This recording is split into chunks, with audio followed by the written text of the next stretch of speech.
What's up guys? Magandang hapon sa inyo. Nag-iikot-ikot lang kasi ako. Meron ako kaya huminto na lang ako. May nakita, hinahanap ko kasi ito talaga. Ang tawag kasi nito sa Bisaya, sa amin, is dagom-dagom. Ganito yung niya, yung parang bunga niya. Tapos ito dumidikit. Ito dumidikit to, yan yan. Yan, ito siya yung bunga niya, dumidikit yan sa mga damit. Ang tawag dito sa amin dagom-dagom eh. Yan. Ito yung dumidikit siya. Dumidikit yan, ayan o. Dumidikit siya. Ang tawag sa amin yan, dagom-dagom. Naghanap lang talaga ako nito guys, nag-ikot-ikot ako, kaya dito ko na rin binablog na sa tabi ng kalsada. Dito ko na lang din binibidyo. Kasi,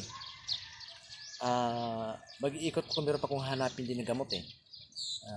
Basta ito yung niya, ito alam ko, dagom-dagom ang tawag sa Bisaya ito, hindi ko lang alam kung anong tawag dito sa Tagalog dito sa Manila.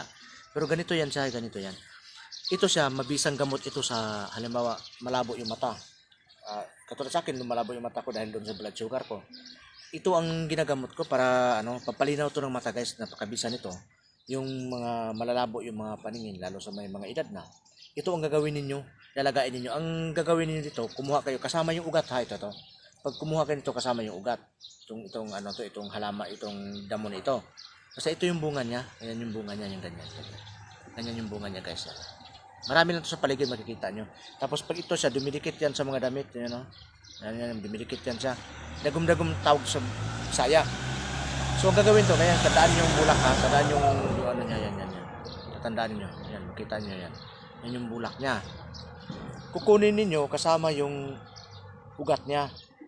Tapos paglalagain nyo ito, ang ilalagay nyo ito, 7 basong tubig. Ang nilalagay nyo lagi dito. At saka inumin nyo to umaga bago magtanghali o umaga, kahit nakakain na kayo okay lang, umaga tapos tanghali at saka gabi.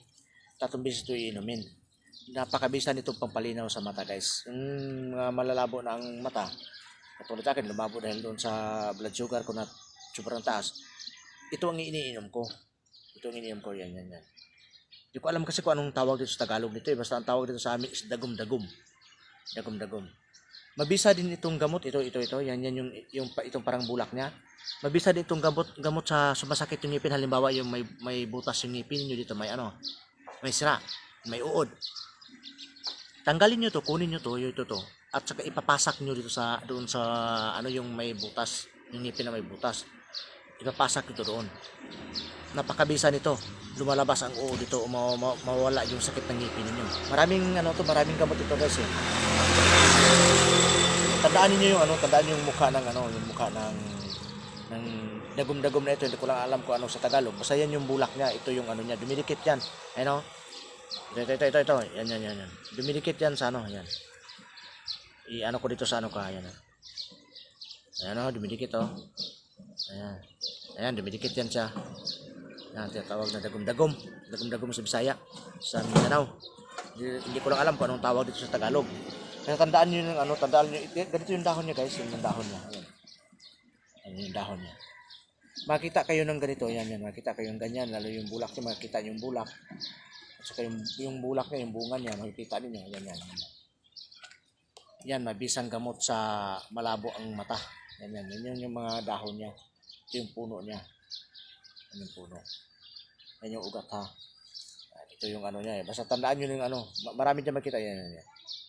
Makita kayo ng ganyan, tapos yung dahon na ganito, ganyan yung dahon, yung forma ng dahon.